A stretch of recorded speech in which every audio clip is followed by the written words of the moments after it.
Welcome to Season 4 of Creatively Speaking, Food for Thought. I'm your host, Leanna Weller-Smith, founder and executive creative director of Weller-Smith Design. In this episode, we're excited to chat with Jess Freeman, a web designer and SEO expert turned accidental author. Jess's self-publishing journey is deeply rooted in her personal experience with type 1 diabetes, a condition she has managed since the age of 3. Jess has successfully sold over 6,000 copies of her book, The Type 1 Life, which offers resources and insights for both children and adults navigating their own or a loved one's type 1 diagnosis.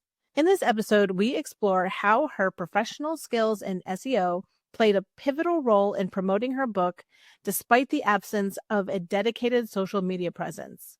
Jess's innovative strategies for leveraging LinkedIn and community support demonstrate the power of organic reach and personal storytelling. This episode is a testament to the untapped potential within all of us to share our stories and make a meaningful impact. Tune in for a conversation that not only highlights Jess's path to self-publishing success, but also inspires listeners to consider their own personal stories to help or inspire others. Let's get started. Hey, Jessica, welcome to Creatively Speaking. I'm so glad to have you on the show today. Yeah, thank you so much for having me. I'll have to tell everyone a little backstory as to how we met. So, a lot of the people that are on the show, I've met them in some way, shape, or form.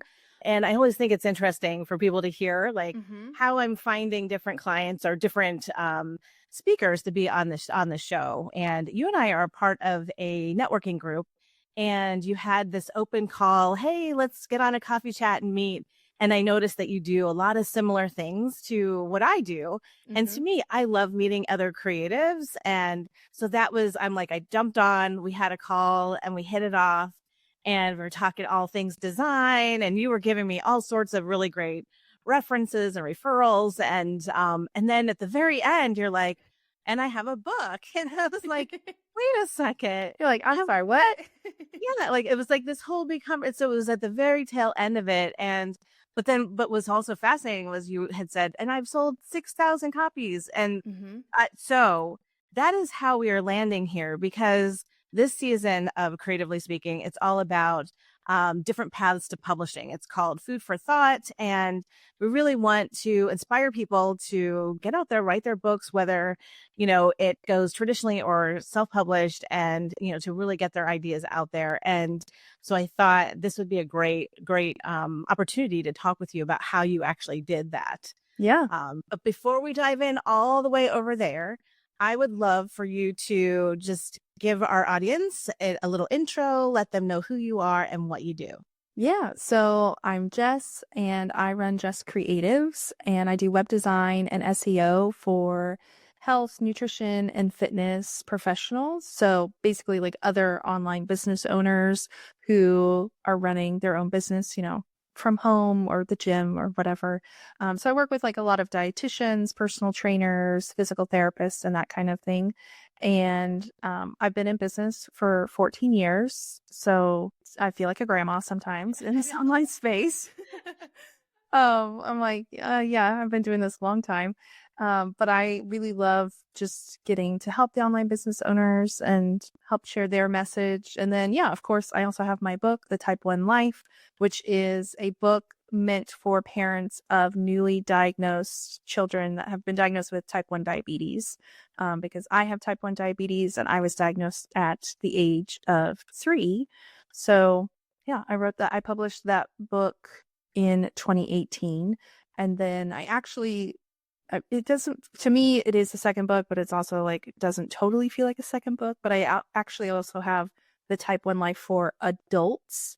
And so it's literally a lot of the exact same content, but I don't talk about like going to grade school and like high school sports. And so I leave out some of that. And then I added in a little bit of like work and marriage and that kind of thing. So because there is a rise in adults, whether like being 20 years old or 40 years old, being diagnosed with type 1 diabetes, whereas like back when I was diagnosed, it really was just kids being diagnosed with type 1 diabetes. And now it's becoming more and more common that adults are being diagnosed. And so I was like, oh, well, I should like Yeah. have this book for adults too. And it definitely does not have as many sales and does not get as much as publicity. I really focus on the other book, but Mhm. it's there.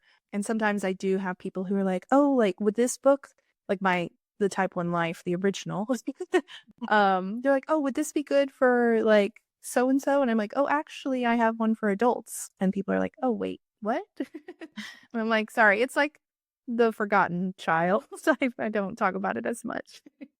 That's so interesting. First off, I mean, I didn't realize that only recently has it changed where it's not Mm-hmm. mostly children. It's got to be all of the diet, non-diet, Mm-hmm. non-exercise, bad choices that we're making, I guess that's really affecting. Could be. But I always thought that type 1 was, I don't know, I guess a little different than type 2. So Oh, it is. is Yeah. what is there then so what is the difference between the two? So type 2 can be controlled sometimes with just diet and exercise, and you don't have to take medicine. A lot of type 2 diabetics do take medicine like insulin or metformin or something like that to help Mhm. control it. But typically, now again, I'm not a medical expert. So like if someone's listening and I misstep, like don't come for me. But you can, get your blood sugars under control. Sometimes type 2 diabetics need to lose weight. And then after losing weight, getting things under control, like they can come off of their medicine. So like I have a few uncles that are type 2 and they have like lost weight, gotten their diet under control and like whatever. And then they're like, oh, I just regulate everything with my diet and exercise. That's never going to be an option for me. I'm literally going to have to take insulin forever and ever unless they, have a cure or whatever. So that's the difference. And what's happening with this increase of type 1 in adults is people a lot of times have been misdiagnosed as type 2 because for a while doctors were like, oh, you're 32, like you can't be diagnosed with type 1 now, like it is Right. automatically type 2. Yeah. And then that quickly, or maybe not quickly, but eventually doctors figured out like, oh, wait, you really could be. And type 1 is more of an autoimmune response. And so your body is literally like shutting down like your pancreas is just like dead. It's not working. Whereas type 2, it's more so your pancreas is just like struggling. Mm. It's like when your car, it needs a lot of work versus like, no, the car is totaled, dead, like have to get a new car versus just like needing some work. So that's kind of the difference between type 1 and type 2. Interesting. That's really interesting. I'd like to circle back even a little bit further with your business that you have. And I know that you specialize in working with a lot of health related Mm-hmm. clients. Does that come directly from, your experience even with, your health, or how did that come about to really dial in to Yeah. that focus? So when I started Jess Creatives, I worked with anyone and everyone. Like literally, it was like nonprofits.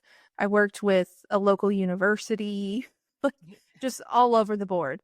And then eventually that like I narrowed it down to small businesses and then female small business owners. And then I've always really been in the service space. I haven't really done a bunch of like product businesses. So that it just kept getting narrower and narrower. And it was actually in 2018 that there was a lot of talk online about like, you need to niche down, you need to niche down. And some of the recommendations were, who have your favorite clients been, and or what are you passionate about? And I, at that time, had worked, I mean, with a lot of people, but two of my favorite clients were personal trainers. And I was like, well, I love personal trainers. I work out a lot. I'm very conscious about my health because of my diabetes. And so I was like, oh, like I'll work with like health and fitness people. And slowly kind of stepped into health and fitness. And then it was really in 2024 when I went all in on health and fitness. A lot of people that like follow me and have been following me for a while, when I made this like announcement in 2024. They were like, I thought you were already niche down. Like, what? So Funny, right? The outside perception, yeah. like you don't see, but everyone on the hmm outside sees it. Yeah. But it was really like, yes, I was like talking to that audience a lot. I'd be on really niche podcasts and like use certain hashtags and whatever. But it was like my website really spoke very generally, but until 2024. And then I was like, okay, I'm like going all in. I updated the website, but it really truly is, yes, because I enjoy those clients. That was kind of pushed me to that. But I have realized like like I'm always personally curious and invested in this type of work. Mhm. I'm the girl, I get up at 4:30 and go to the gym. I am very obviously like health conscious. I meal prep every single week. I'm like always interested in learning from my clients. Like I've hired several of my clients. I'm like, actually, I think I need this. Like I've built this website for you and now I've convinced myself that I need this thing from you. So, yeah, it just works out nicely. Yeah, because I feel like and even the work that you do a lot of SEO within Mhm. your business too. Yeah. And what I was thinking, it was like this correlation then between, the work that you already do and then even the book and the sales and how it's Mhm. being found Yeah. even. Because that's something that, a lot of authors they don't have that savviness to them. They don't have that knowledge. It's just part of what you do for a Mhm. living that can really help in other aspects and other elements and other things that you do within, whether it's within your business or outside your business, which would be Yeah. this book. So I'm curious, when did the idea come for you to actually write the book? Like what inspired that moment to say, I think this is something I want to start talking about? Yeah. So, one of my best friends is a book editor, and she's one of the people that I you mentioned that, her. yes, that I was like, oh, you should connect. And we were at like a retreat in 2017, and we were just like a late night chat, everybody. And she was like, I think everybody has a book in them. And so we just did this kind of little, like, I don't know, exercise game, whatever. It's like, if you had to write a book, like starting tomorrow, what would you write about? And I said, like, oh, probably a book about like type 1 diabetes. And that, like, kind of just like stuck in the back of my brain. But I was like, I've never thought about writing a book. It's never like, I didn't grow up being like, oh, I want to publish books. Like, it never crossed my mind. And so I was like, I don't know, like, I don't, someday. Well, fast forward to 2018. Apparently, 2018 was like a big year for me. A friend of mine, his 4-year-old daughter was diagnosed with type 1 diabetes. Very sudden. I mean, it's always very suddenly. And so I'm like word vomiting to him over Facebook Messenger about like, oh, well, you need to ask about this and think about that. Like go get this and like just so much to share. And I was like, I think I need to write a book. Actually that would have been 2017 when she was diagnosed, because not that it matters that much, but would have been 2017 because I started writing the book in August and then published it in March 2018. So, regardless, it was Jody kind of sparking that in the back of my brain, and then my friend's daughter's diagnosis. And I was like, I have so much to share. Not that I'm an expert, but I've been doing this for 30 years. And You so, are an expert in your own way. yeah. And honestly, like my conversation with him has happened dozens of Mhm. times. Like it used to happen with my mom when like I had a cousin that was diagnosed, and we'd have, somebody like a friend of a friend, and they would call my mom and be like, so and so got diagnosed, and like she'd be like, okay, well you need to, just like I did, okay, well you need to do X, Y, and Z. And then eventually that transitioned to people asking me. And then like as me and my friends are getting older, they're like, I have friends from, high school or college. They're like, hey, my son, my neighbor's son, my whoever, like, do you have any advice? And I'm like, oh, I have lots of advice. And so it was just kind of like, I keep telling people lots of information, and it would be easier if I could just like send them the book instead of typing out the same thing over and over again. Yeah, I mean, and I think too, I think Jody's right. I do think everyone has a book in them in some way, shape, or form. It's funny because my team actually, I forget what we were talking about. I think it was one of our creative calls that we have. And they're like, Leanna, you should write a book. And it was funny because I do feel like everyone has a book in them. But then I was like, what would I write about? We design books, and I love working with people who have tons of content because we get design for all of that. And so then they got me thinking. So I mean, I don't know what that book would be, but at the same time, we were all like, oh, this is quite interesting. What would it be? So I'm going to be contemplating that question as well. But I love that you took action on it. So like once the seed was planted, and then you could see you were able to like just really put two and two together with, I'm answering all these questions, I'm doing all of this. So when you first set out to do the book, then did you just write it, or what was the process that you took to actually get the manuscript ready, cleaned up, all of that? Yeah. So of course I like consulted Jody and I was like, okay, so I guess I need to hire you. I'm gonna write this book. And so she helped me kind of map out like, okay, so you need to have like a writing schedule and you need to outline your book first. And so she was a really great resource for me. So I was very lucky to like have that. And so I like outlined my book, and then I literally would set aside my Sunday afternoons and I would just sit on the couch and like type away and work on my book. And I did interview some people, so it is like predominantly me and my stories, but I did have a few other stories. Like, so in one of the chapters I briefly talk about like pregnancy and diabetes, and at that point I hadn't been pregnant, and so I was like, well, I can't really talk very much about this.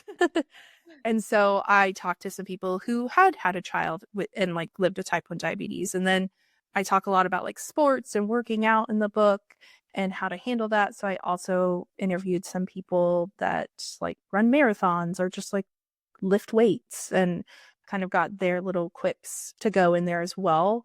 It's not like a big story. It's just like, oh, and Katie Like Smith. bar. Yeah, it's like, Yeah. for example, Katie Smith eats da da da da before hers, and like and it was like 2 sentences, and then like that's it. It was, just a lot of writing on Sunday afternoons, and then a few kind of like interviews. And I did have also a few beta readers read it. I actually had people I think I had like one parent read it, and then I had just some friends read it that I knew would like give me good feedback. Yeah. People that like weren't familiar with diabetes, but like one of them, I know she like works with kids a lot.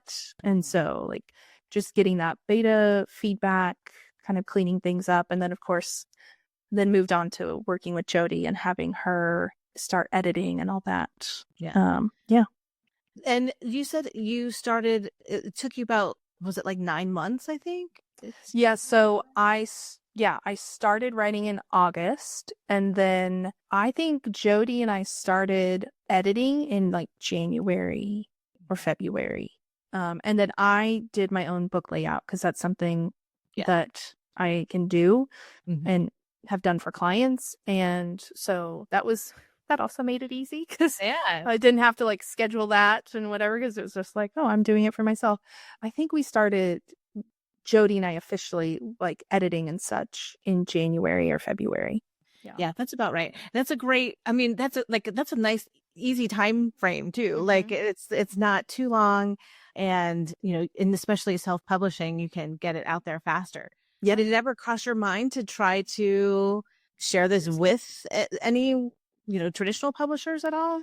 It did not in the initial stages. No, I was just like, I just want to go this route, like whatever. My husband, he's like my biggest cheerleader, and he's like, we need to get you on GMA. We need to get you a traditional publishing deal. Like even to this day, he's like, I think we should like send the book out to traditional publishers and get them to pick it up so it can like be everywhere. And I'm like, Jody tells me that's not how it works. It's I like having like control of my book Yeah. and control of like the design and all that kind of stuff. And so for me it didn't, because I also had, I mean, talking with Jody, I've also had a friend not in the business space that also tried to get a book deal. It was going to be Right. like a marriage book, and that was several years prior to that. But she really struggled with like the agent and trying to get a house to pick it up and everything. And I was like, as you can tell, I got the idea and I just started. And so I'm like, Yeah. I don't want to wait a year to publish this. Like, I want this to be out like right now. Right. So I think that was also part of it.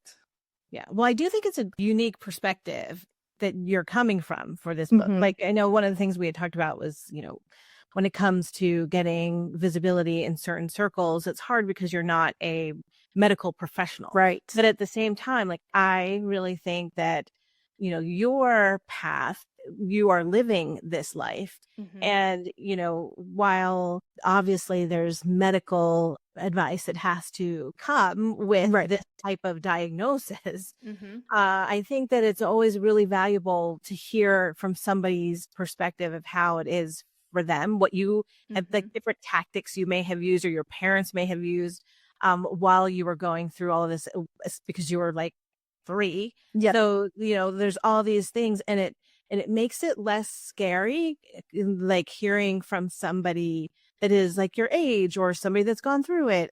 I was diagnosed with MS, I think, gosh, now it's been like 10 years ago. Like, Mm-hmm. and those were the types of books I absorbed. I found all of the real life stories of people who had MS that were in the fashion industry or who were in this.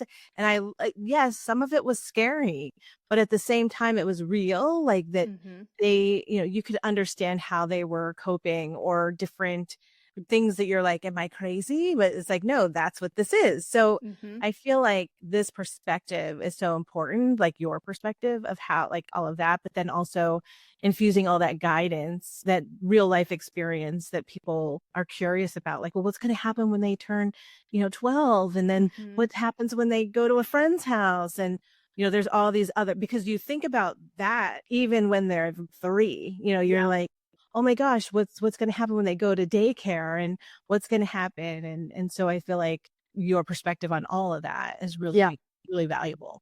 Yeah. And that's part of, I mean, I make it clear, like in the Amazon description and at the beginning of the book, like, I'm not a doctor. Yeah. There's no medical advice in here.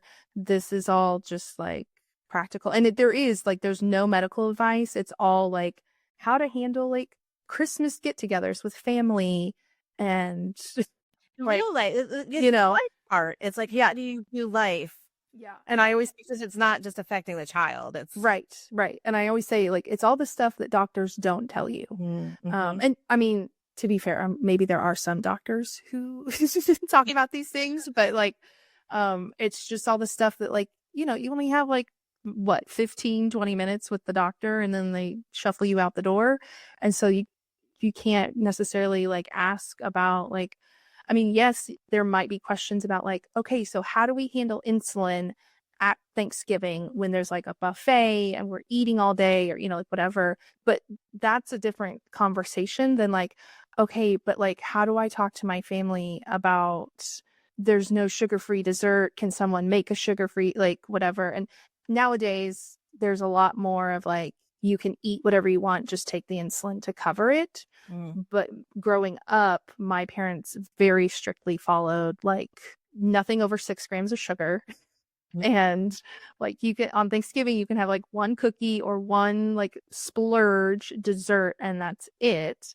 And so just having those types of conversations and kind of bracing yourself, and then like the whole like school conversation and birthday parties, like there's again, yes, you can ask your doctor about like how do we bolus for cupcakes, but they're also at the park running around and like how do we handle that? But like, yes, again, the insulin conversation and the exercise, but then it's like, but how does she tell her friend that she's diabetic? Yeah. Like as a 5-year-old, how do you explain that? And so I just wanted to share like that perspective with the parents. Yeah, I have two friends that their children, they were diagnosed very early. Like, well, one was around 3, I think, like the same as you. And the other, I think, might have been a little bit older. So she had to unlearn. Like, so it was a different two different scenarios where one was like basically from a baby, the other one was old enough to know soda and all the different things, candies. And so that became a totally different conversation. Like, how do you break that and say, sorry, you can't have that now? Like, now we know. So I think that those conversations, like, and from what I even read from the introduction and the different points that you had, is that you're talking about like those different conversations. And parents, I know the one friend of mine, because she and I, we were in another business group together, so we spent a lot of time together. And so I know how hard it was, because it was so stressful for her. Like, so many nights, she would say, so many nights she didn't sleep, because she's like, is my baby going to make it through the night? Like, there's all these things. And you know and just like you were saying, like when it comes to asking doctors questions, you're going in there asking them questions, but then you forget all these other things that you want, like that just come up in day to day. And then where can you go for those answers? So I think this is such a great topic and a perspective, like I said, like that you're coming at with it. Yeah.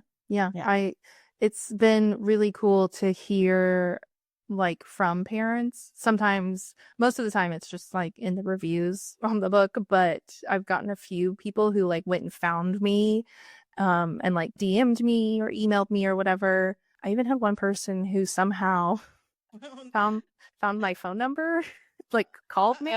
Yeah, a little bit creepy, but just like like parents being like, oh my gosh, like this was such a like breath of fresh air, feels very like doable. And I mean, so many of the reviews say like we literally read this like while we were in the hospital. Yeah, you have like 200 and some reviews, which is really great for any book, to be quite honest. Right. Yeah. Yeah. It got, yeah, like that's awesome. Yeah. And especially because like I don't even have like an Instagram or anything for the book. And so I can't be like asking people like, hey, like leave a review. I mean, I do share, like when I've shared it on my Facebook page, I've been like, if you bought the book, like please leave a review, or like tell your friends if you shared it to them or whatever, which has maybe helped a little bit. But I've definitely been very lucky that I have gotten so many reviews when I don't have a way to connect with people. Yeah, to communicate like, hey, I'd love more reviews. Yeah.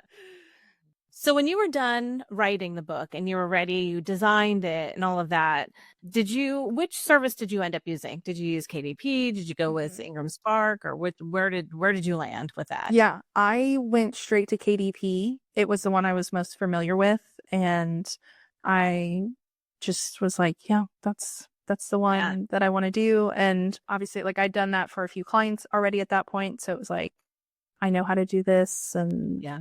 Do you think that your experience, with SEO helped even when you were writing your introduction? Like I was thinking about that, like, you have, like we said, you've had really great traction. It can be because obviously people are searching for something like this. So that's ideal. But then there's other ways to get that algorithm kind of pumping too. So do you think that helped in any way?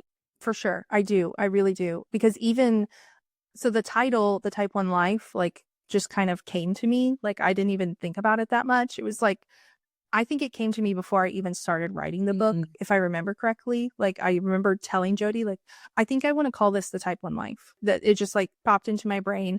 And I was like, and it's great for SEO because it says type 1. And yes, it doesn't say type 1 diabetes, but there is diabetes mentioned in the subtitle. And so I just knew like, okay, well, it'll be good for SEO because it says type 1 in the title. But then, yeah, I have that like SEO lens that I look through. So like that's incorporated into the like Amazon description and the tags that I put in, on the back end and that kind of thing. And then I have a whole website for the book and have optimized that and like leaned into that some. And I definitely think that has helped and would definitely encourage anybody listening, like lean into the SEO. Yeah. Lean into it. And it's a good tip too to not only buy the URL for the book, but to also use the URL and really highlight the book, because then it gives it its own life. It's living there. It's going to be searched. If they're searching anywhere, whether it's Google or somewhere like that, can support it as well. Yes. Yes. It's very, I know like it can be easy for some, like if it is part of your business or brand, like for me, it's not like it's adjacent to it. And I like mention it, but it's not like it doesn't have a sales page on my website. Yeah. And so I know it can be easy if it is part of your brand to be like, okay, I need a sales page for the book. Ta-da.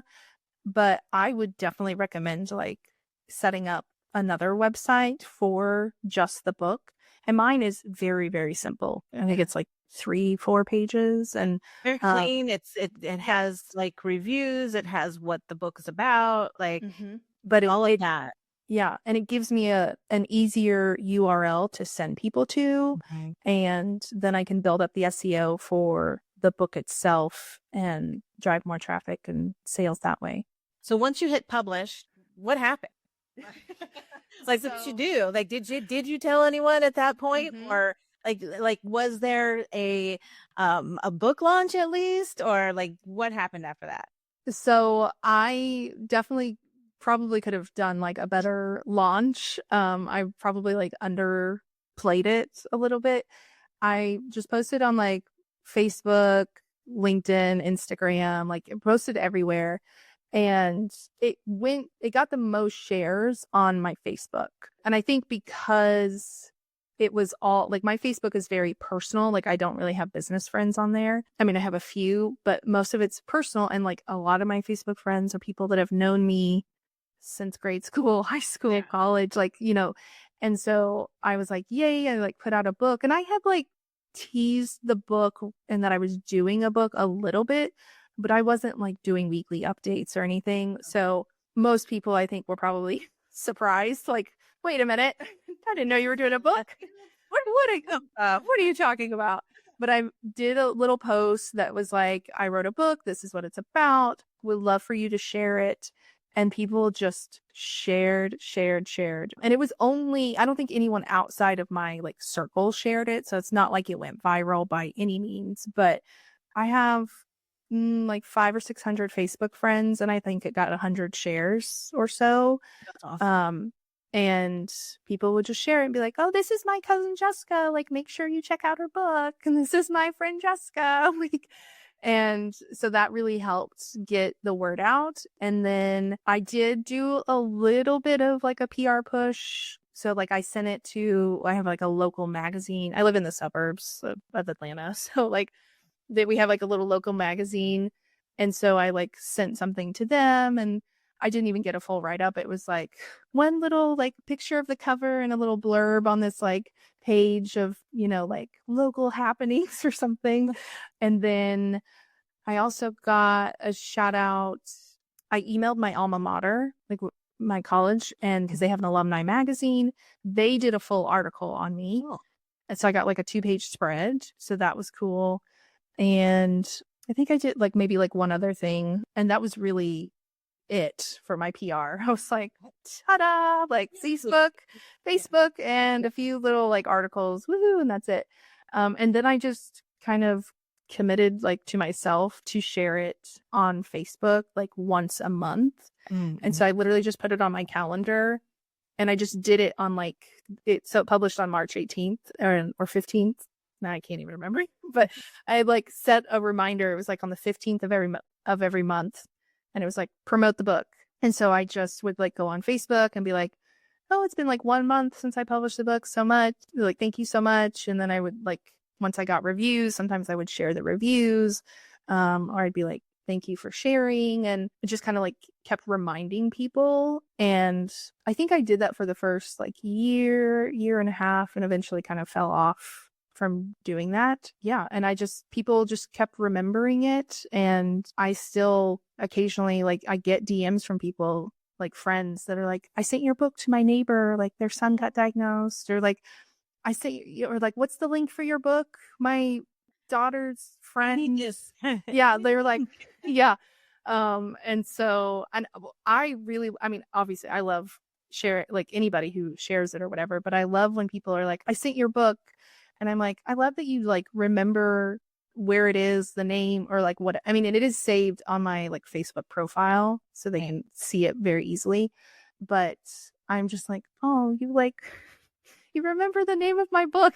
That makes sense for Facebook if you think about it, because this is a very human thing, and it is about, oh, my friend's daughter has this. It's really a intimate type of thing that you would like. I would hear that from a friend of mine if she were to say, oh my gosh, like this is what I'm going through, and I'd be like, oh my gosh, I know I have this book, or just send it or whatever. Because like, and so I think, like, when you talk about marketing and people trying to get, visibility in different places, it's also trying to think of where the right place is to focus your effort. And while there are certain things like positives for maybe other types of, social media, this is something that people can resonate with. Like almost everyone probably knows somebody who has a kid or is going through this right now. So that's like an easy communal type of thing that can happen. Yeah. And I will say one thing that I've recently started doing. So Jody and I have talked over the years because we're super close. We talk all the time. And of course, her being a book editor, we talk about books quite a bit. And so like we've talked about like my book and marketing my book and that kind of thing a lot over the years. And it was a few years ago, she was like, well, maybe it would be good to do some outreach to like doctors who treat diabetes and like see if you can get the book in their office and that kind of thing. And so I did spend some time like emailing, but nothing came out of it. Like I got no responses, nothing. And I also have a very good friend who does PR, and she's worked with a lot of authors. And so I actually did a call with her a few months ago and was like, okay, I want you to help me like brainstorm some PR for this because like it's not a new book. So, like it's been 6 years now. And so like, or 7, I should say, 7 years. What do I do? Like, it's not like, woohoo, new book.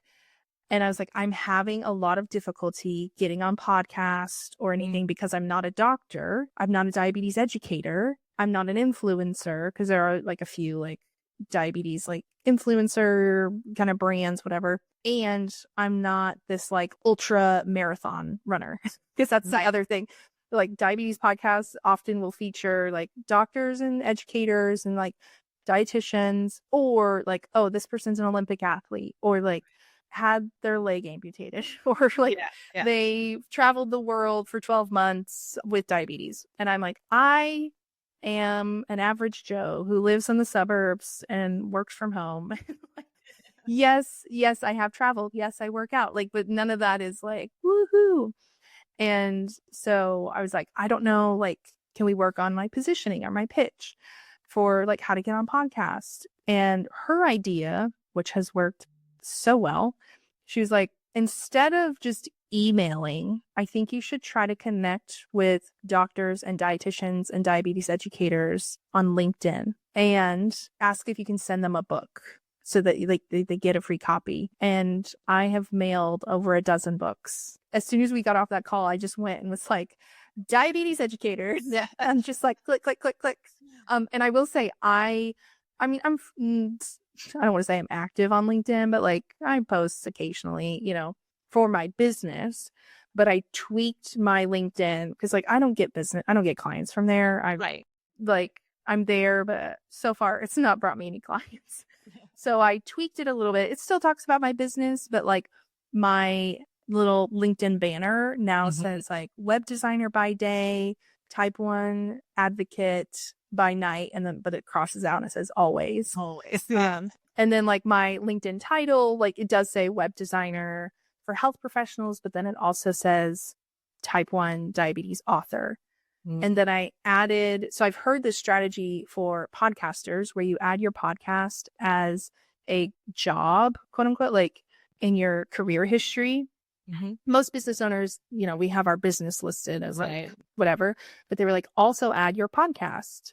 because then it can like show up in searches and whatever. I had done that. She's full of good tips. I will say, so I did that for my last podcast. I've had a few podcasts, and I eventually took it off because I was getting inundated with pitches from, yes, but like pitches, and I don't even tell anyone I have a podcast. I do, I do, but I don't really. But I have been getting pitched like all, and I'm like, did you listen to the podcast? I know, but it wasn't even guest. It was like podcast editors and podcast coaching, and I was like, and then and then it was also like podcast guests, and I'm like, you want to talk to me about what? And it was like, you are just copying and pasting this to everybody, and like you didn't even look at what my podcast is about. And so I eventually took that off, but I was like, that's so smart to add your book there. So then I added my book. My PR friend was like, I mean, I guess you could try it. Like, I don't know. But I was like, I mean, if people are recommending this for podcast, I feel like maybe adding my book on there could also be good. And then she was like, make sure you can, you know how you can have kind of like the static links at the top of your profile, like pin certain links. She was like, well, make sure you like pin your book website. And so that's there. So now when I did all that before requesting anybody, so that then when these people are like, who is Jessica Freeman? Why is she requesting me? They hop over to my profile right away. In the banner, they see like type 1 advocate, then they see type 1 diabetes author. So I got a fair amount of responses. I definitely have people who have not responded, but I mean, like, I get pitches on LinkedIn for random things too. And I know that sometimes you're just like, no, thank you. But yeah, so I've sent my book to several dietitians and endocrinologists and that kind of thing. And so that's my goal, is hopefully like getting a few more reviews. Maybe I've told them like, I can send you like a bulk order of my book to keep in your office, or several have said, great, like I'll just keep this copy in my office and I can recommend it to my patients, which is also totally fine. And so far that little strategy has been working well. So we'll see kind of how that works out over the next like few months, years, if I see any kind of uptick in sales. So yeah. Did you see like were there certain times like that you have seen upticks in sales, like since it's been, like you said, like what, 6 years or something, almost 6 or 7 years? 7 years. Not any like big spikes. There's been a few like random orders here and there. It's like I just saw, I think it was in January, like someone ordered like 60 books. Oh, and I was like, yeah, who's ordering 60 books? Yeah. And I'm like, I so wish I could get customer information from Amazon and like have this, but you know, it doesn't work like that. But I haven't really seen anything other than like that random occasional order. Obviously, like the first year was definitely like the most sales that I got. And it's stayed like fairly steady. It's gone down a little bit. Yeah, that's, other than that, I haven't really seen. Do you have anything in the book that is almost like, I'm going to call it like a back ad or something that leads them to the website or anything like that? Yes, it does mention, because I mention a few resources and things in the book. And so I'm like, hey, you can go to the type1life.com. So it's mentioned. I mean, I think it's mostly towards the back, but I feel like maybe somewhere early in the book, it's like, oh, you can get this little PDF on my website.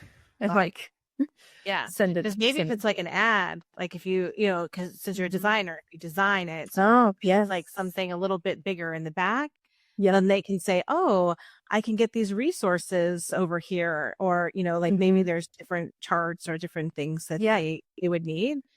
So then it becomes, it's not just a little line. Like that's something like we try to get our clients to do, and then they can also put the QR code in the back for them to get a review, so that they can go straight to the Amazon review thing. If you like this, leave the review. Okay. Give me ideas. I know it's like hard. This. Yes. It's hard, but it's hard to get that. The one thing when it comes to Amazon and self-publishing is you don't have access to the actual people who are purchasing it unless you have them going back to your site for certain things. You know, it's just hard. It's hard to capture that information. Yeah. And even like the free resources I have, like most authors probably are like, oh, this is part of my brand. I'm building my email list. I was like, I'm not building an email list. Like, so it's just like literally on the site. You just get it. It's also like, it's just like a little PDF thing. One of the things is like a PDF to help with like, you can give to like your kid's teacher with like quick info about diabetes or whatever, like specific to your child. So it's kind of like a worksheet to fill in. Yeah. It's nothing grand or groundbreaking. So I'm like, just, you can have it. Yeah. Yeah. But it's great. Like to then, because I'm curious, like, do you see, because you can see the traffic on your site. So can you see the data of like how many people are hitting the actual book site and then going over to Amazon from there? I have not looked at that specifically, but I know, so my website's on Squarespace, and honestly, I could do a better job being a data nerd and being a website person. I know I could like put up some tracking to kind of have more specific data on that, but Squarespace has added where you can see like which buttons are getting clicked on and stuff, but to be totally honest, I haven't had time to look at that. But I think that's what I think people need to even just realize too, is if you have a topic that you want to write on and you professionally, like, because it is professionally done, like you have a professional editor who read through it and helped you formulate all of that. You are a professional designer, so you designed every piece of it. And you also took your SEO knowledge and when it came to writing either the website page or the Amazon listing, which then can help drive traffic to those sales. So, I mean, to have, like we said, even at the beginning of this episode, to have 6,000 sales on a self-published product, a lot of traditionally published books don't make that number, which is why your husband is probably like, we should take this to a publisher. And what is interesting, I agree with Jody, it doesn't always work that way, but there are some instances where it does. And it's partially because of the number of sales that you've had. Like they can see like nothing has even been done to promote this product. Yeah. And it's already at 6,000 copies. What could happen if we put a little more muscle behind it and do a few other things to get it more mainstream, I guess. But I mean, I also think too, it's also great to stay where you're at is with your goals, like thinking about like where you really want to be with it, right? So, and that's one thing that Jody and I have talked about is like with trying to get it to a traditional publisher. She always goes back to what is the goal of your book, meaning like not just the book itself, but like what's the goal of even having the book, right? Like, and so for me, she was like, are you wanting to become a diabetes educator? Are you wanting to like speak on this? And I'm like, not really. Like to become a diabetes educator, I think I'd have to like go back and get another degree. And like, like maybe I could become like a diabetes coach or something, but like I'm not credentialed and I shouldn't be giving medical information. So I'm like, no, I just wanted a resource. Like I have this knowledge. I wanted to share it. And so I did. And so for me, I'm like, sure. Yeah. Like getting a traditional publishing deal would be really cool. But at the same time, like it's not my life. It's a whole other, it's a whole other career that like, is that what you really want to do? And I think that is the key question when it comes to which way you go. And that's, we ask a lot of our clients too, like even because we work with a lot of cookbook clients, like you and I were talking about, we work with a lot of food bloggers, and that's our niche that we work with. And it's the same thing for them, especially when it comes to how do you want to fulfill this product? How do you want to distribute it? Like, do you want to go a sort of hybrid route and get this into stores and all the .com, like it's different. Because then if you do want that, you need to get people into those stores. And so that's a whole other level of commitment that you have, whether you have it and you're selling it direct to consumer or a different way, like that's different. It's not, it's a different sort of focus then. You're just getting your own site. You're not doing anything different. You're not trying to be XYZ. And it really is your goals, like really what it comes down to. Yeah. So I let the book exist. But Jody and my husband both are like, imagine if you actually marketed your book, Yeah. Well, I like think it sounds like you're taking some steps. yes, I've definitely kind of got reinvigorated of like, because I think the first like year, 2 years, I was like more like pushing it, and then kind of just, which that led right into like the pandemic, which also was the same year. 2020 was when I published the adult version of the book. Yeah. And so then did a little bit of marketing around that. And then that led into having my daughter. So then like it kind of fell off the plate a little bit of like pandemic, baby, like adjusting to everything. And then now it's like, oh yeah, like I still want to get this like book out there and that kind of thing. So doing all this LinkedIn outreach and some podcasts and stuff has been good.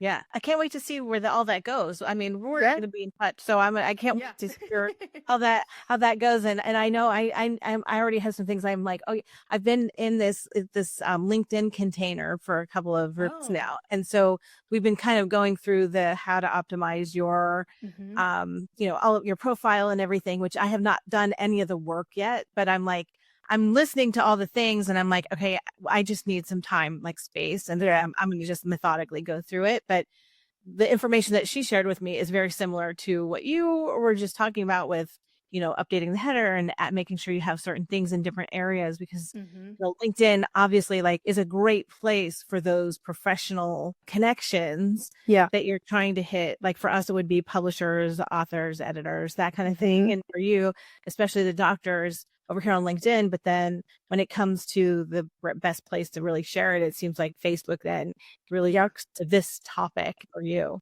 Yeah. So I can't wait to see where it all kind of goes. I know. I'll have to keep you updated. That's why I was like, we're going to talk about it. We're going to break the bubble, get you on. This is not a doctor podcast, but I want people to hear about it. And I want people to start sharing it more. And it's been great to hear your story from how you got started and where it's at now. So any other sort of insights from the process that you took to get this book out there? I feel like this is something that you maybe have heard from like your clients. I'm curious, but we were talking about the writing process and like it seemed very like kind of quick, easy, like good amount of time. I definitely towards the end, I remember it was like December-ish. I don't know why I remember that, but and I remember being like, is this it? Like, am I done? Like, but I feel like I don't know. Like, I don't know if I have anything else to write. And it was very like intimidating. And sometimes with my website clients, they're like, wait, is that like, it's ready? Like, okay. And I know Jody has told me like, yes, like a lot of her clients also have that feeling of like, okay, I guess it's done. Like, I guess we can like start putting it together. And so while I maybe earlier made it sound very like, oh, I just started writing and then 6 months later, like sent it to the editor, boom, done. Like there were definitely Sundays that I didn't feel like writing. And when I got to the end, it was like, oh crap. Okay, I guess this is real. I'm putting the book out. Like, and obviously, like I've come out with an update since then. Like I did a big update and added some more information. So I was like, it's just like a website. You can always update it. It's not permanent. Yeah. So that is the beauty of KDP. Yes, for sure. Yeah, that really is. Yeah.